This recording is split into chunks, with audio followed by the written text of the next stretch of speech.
At first glance, it looks like the real thing. You take a drag and what looks like smoke comes out when you exhale. The tip even lights up. It tastes like chewing tobacco almost. I mean, it doesn't taste like a cigarette. It doesn't taste like one because it's an electronic cigarette. Our producer, Josh Roberts, is smoking at a bar in uptown Charlotte.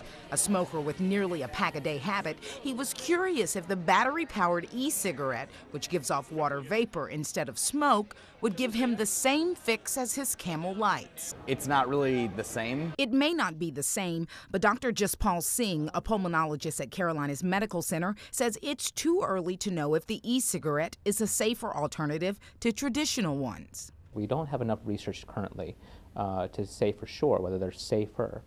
Theoretically, they're safer because they don't have the tar and the other products that traditional tobacco products might have, traditional cigarettes might have. The one ingredient e-cigarettes have in common with tobacco cigarettes: nicotine, a powerful stimulant. This can definitely be as addictive as regular cigarettes. The nicotine is still nicotine. Other potentially harmful components include the chemicals that produce the water vapor you exhale. Singh says they have the same chemical properties as antifreeze. Ethylene glycol, propylene glycol, and those kinds of chemicals that make up the water vapor. So inhaling those, are they dangerous or not? Nobody knows. Since e-cigarettes are not regulated by the FDA, they don't undergo the same rigorous testing and research, which means it could be years before we know the long-term effects of smoking them. At this point, we just don't know. Take a cigarette, put it in his mouth. Don Arthur, a manager at Rock Bottom Brewery, didn't know about e-cigarettes until he saw a customer smoking one a couple of weeks ago.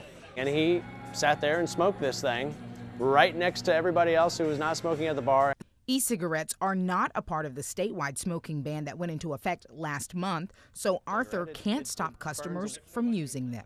It's not necessarily detrimental to our business. Therefore, I'm not going to really ban it because it's not really smoking. While the thought of getting around the ban was tempting, once we told Josh the price tag for a startup kit, That's $100. he decided to pass.